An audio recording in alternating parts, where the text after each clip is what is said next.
Welcome home.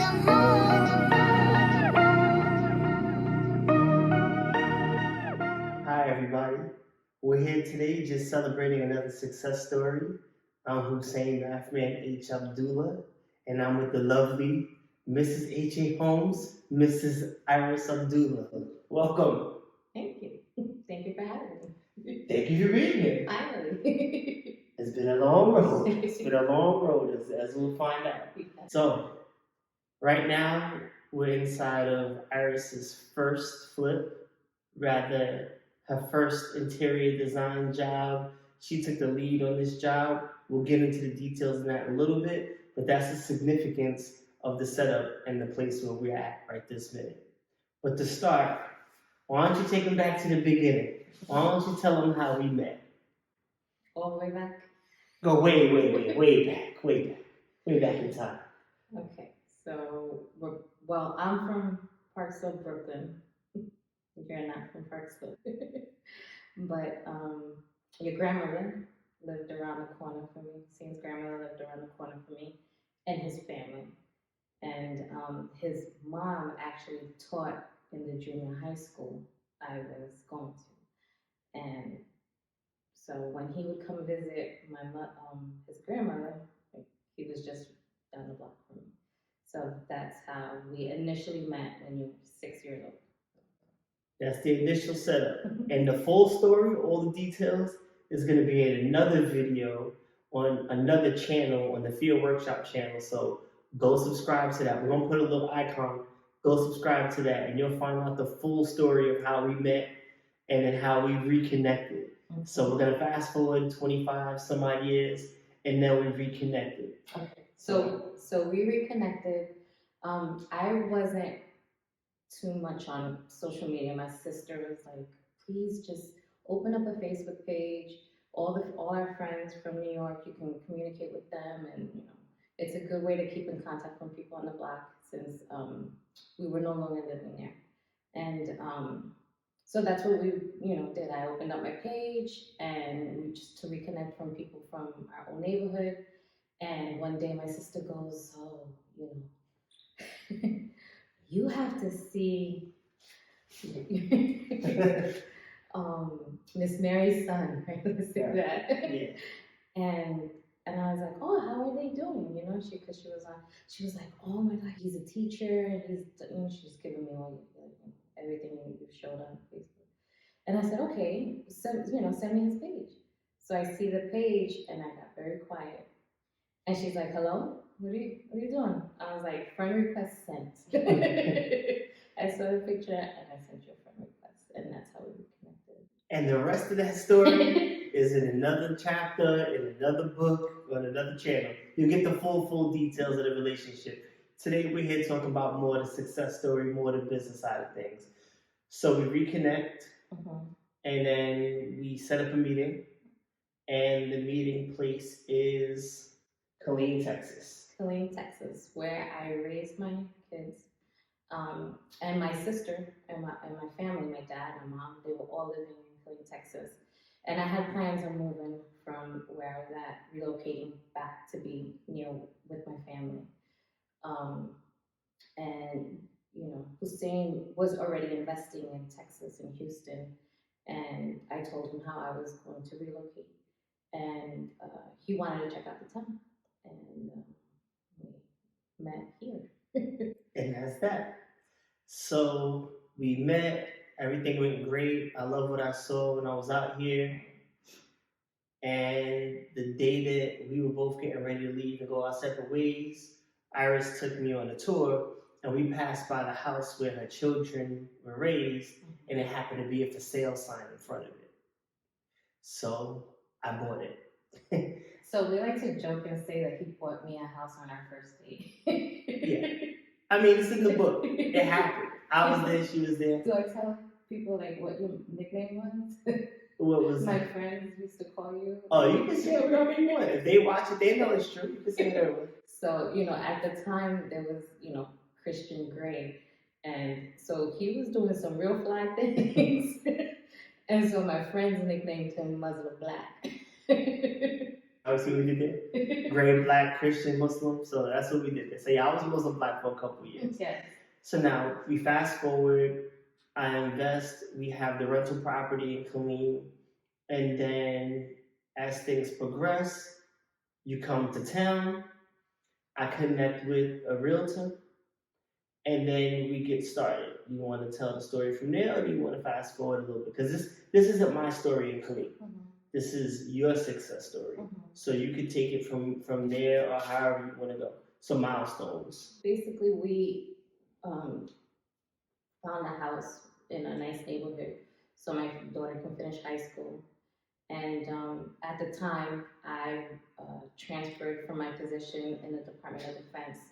I was in Georgia and located and was able to find a position on Fort Hood. And we just did that for a couple of years and was able to retire last year. Okay. So in the interim, let's give them a little bit more of the finance side. From when... You're going to get yourself in trouble. It's okay. It's okay. I've lived a long life. So we'll take it step by step. So we actually set up an agreement.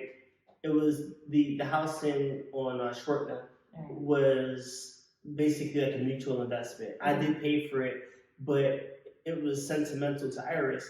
So at the time there was a tenant in the house, and we were gonna profit share off the rent, and it was kind of like a for sale by owner, and I was holding a note. So that also became an investment for Iris, because at the time she was thinking about the opportunity of owning a house that she once rented and how cool it would be to have the house to pass on to the children. So you get the house in the suburb, you have this kind of quasi-investment situation, you're at work. How do you go from that to retirement? It's 3 years. So give them, other investment properties, budget struggles, anything like that. Or we could take it step by step. Let's talk about your first solo investment property. How did you get there? Okay, let's go before finance. Finances. I, like many of us, I thought I knew what I was doing because I was always in control of things as far as the finances of the house. And I will not let you in. Like, I would not let you all the way in. And you would tell me, but you were harsh. You used to be harsh. You can't afford that. And I'm like, what do you mean? I can't afford this. This is what I do. And so we bumped heads a lot because I was very stuck.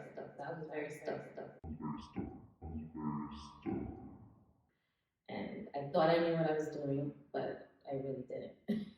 So you put me on a budget, and you really saw my numbers, and then you're like, well, no wonder this is happening to you. No wonder you're so frustrated. No wonder you really don't have a strategy on how to take on all these finances or your debt. So you laid something out for me, and I started following it, to the T. And then we got to my first investment, my first solo investment, which was extremely exciting. It was a little tiny house by the railroad track in downtown. It was something to get my feet wet, and you wanted me to get in the game, and I was very proud of that. Okay, so we had an opportunity to do a deal where we had a wholesale investment, and Iris at the time had been saving and putting money aside, and it was a perfect deal for her to get in. She got in with a few $1,000s. I can see if we can post the numbers, afterwards. But you ended up putting in a few thousand. You had a tenant, and then there was another tenant, and another tenant. There was another tenant, but it was okay. It was okay because the profit was still there. Right. But the proximity of the house and where we were at the time, it started to become a headache. And then the market shifted, right. So then you were able to sell it and make a big profit. And then in the interim, you created the LLC. Right.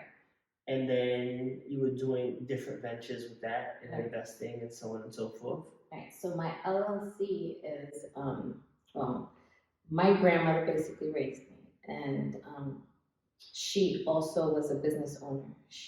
Her name is Otilia, which is a very Puerto Rican name. And for short, people will call her Oti, O-T-I, right? So when I was a little girl, I would go to her business and like pack the bags and play like I was doing the register. And it was called Oti's Candy Store, but it was like a bodega almost. They had all kinds of things in there. And I saw her that she was a businesswoman and she had her own business and it was named after her. So I just thought she was so cool. And she passed when I was 19, which is like one of the loves of my life. So I just wanted to honor her, and I ended up naming my LLC after her. So it's OTI. Okay, so there you go. So you got the LLC, you're making some investments, you start to get your investment properties, you end up selling it. Now we're in 2019, 2020. I retired September of 2019. Initially, I was supposed to retire in September of 2018. If you want to get more details on that, we could talk about what happened on my end and why it took me an additional year. But would you like to tell them what that process was like? At this point, we were in a relationship. The long distance side? The long distance relationship. Oh my goodness, yeah, that was really tough. At first, I was like, there's no way. What do you mean another year? Because we were, so close. And you're like, yeah, it's another year because you had a car accident. And you had to stay out there for the case and the physical therapy. And but you promised me that since you were going to be there an extra year, then the visits, you would come home more often. And that's the way we were able to make it work. Just you coming home every 4 to 6 weeks really helped us through that year. Yeah, the benefit of being a teacher, having a long summer off every holiday, long stretches, having the money to do it. Every day off, right? Like every federal holiday, every the week, the Midwinter winter, recess, Easter vacation, and all the that. holidays. So we got through that process, and it was definitely tough. It's hard to put people on a budget, and like you said earlier, it's when you're paying your bills and you take pride in paying your bills and being on time, and you have some luxuries, you feel like that's okay. And then there's like a slight tweak. And then it's very hard to be like, well, I just can't go out and buy this. I can't put that on a credit card. I have to, because we were working towards a bigger picture. Right. So now, we fast forward, it's 2020, and then we start talking about your retirement. How did you feel when it came time to start discussing your actual retirement? I was scared. I was really scared. I mean, you had just went through it. So it was like you were our guinea pig because you were like the first one in the group to do that, to be brave enough to do it. But I was terrified just because, I felt independent. I knew I could handle my finances by it just, and not having that safety net, of that income. I was really scared when okay, and we're gonna do this, and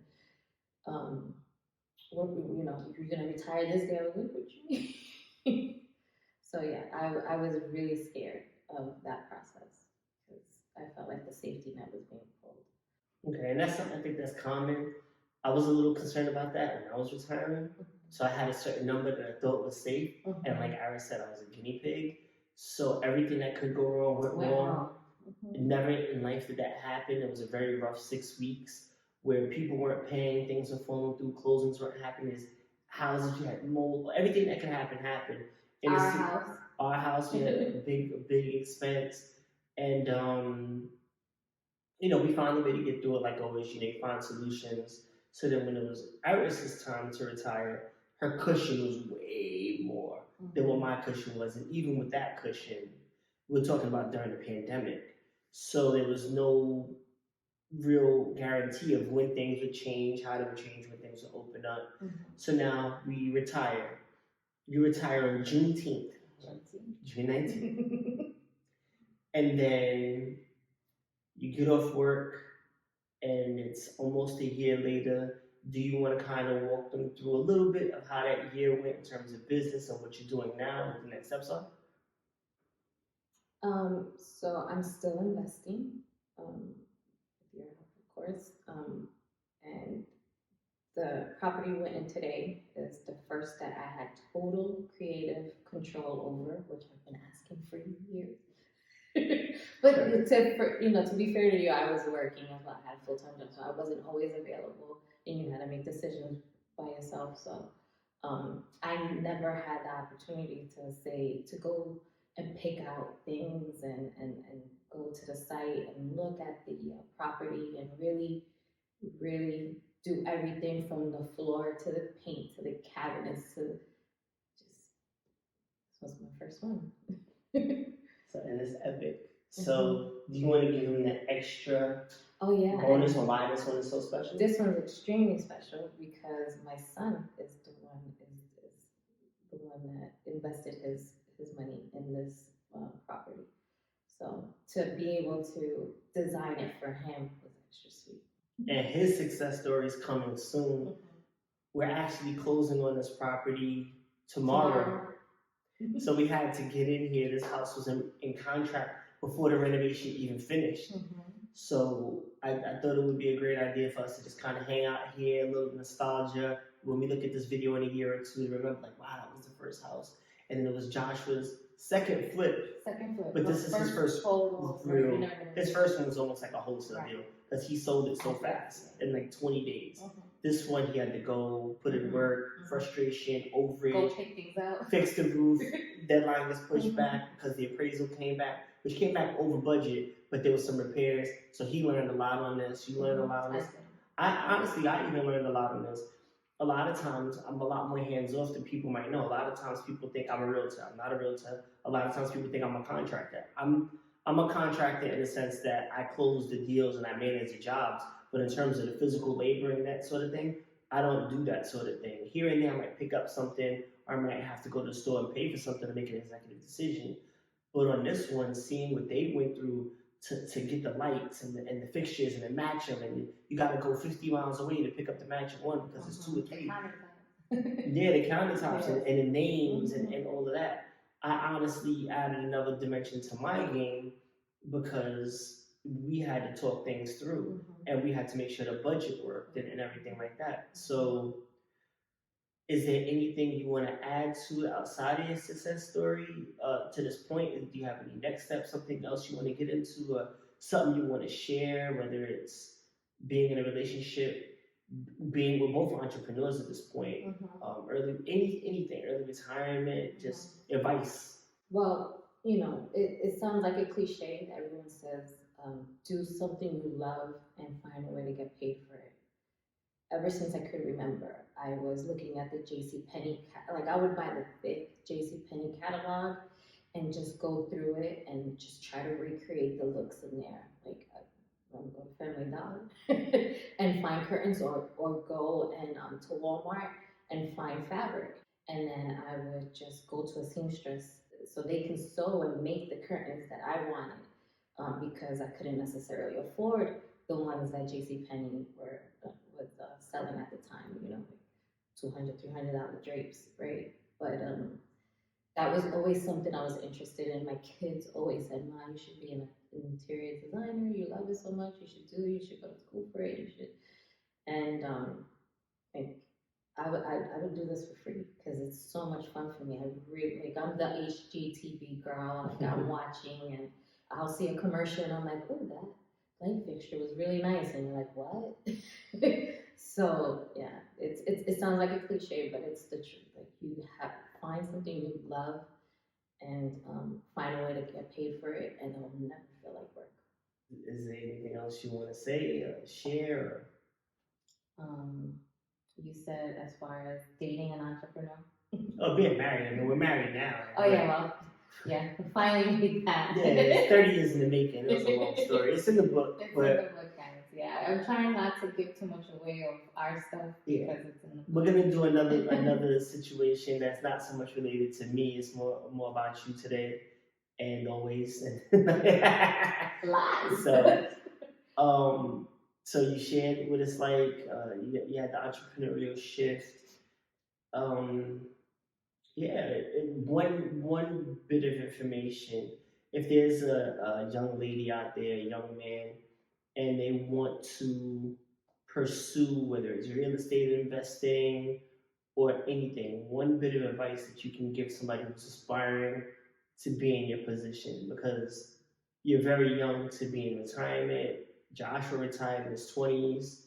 I retired in my 30s, all because of the success of what we built and what we're continuing to build. Like, we're not resting on our laurels. Is there anything that you could share, just one gem before we wrap it up? Listen to the pros. Surround yourself with people that know what they're talking about, and listen because they know what they're talking about. Just get in those rooms where people are about that life, and you'll see, once you open yourself to that, everything changes. Well, thank you for coming out. This was fun. We should do it again. Yeah. Different setting, different video. All right. Thank you. All right. Thank you, guys. Follow us, like this, comment, share it. You can work with somebody you love. It's easy to do if you have open dialogue, and you don't let the business side of things interact with the relationship, and the regular relationship go fall into the business. It does take practice, but if you really want that, it'll work out. So thank you guys for tuning in, and we'll talk later.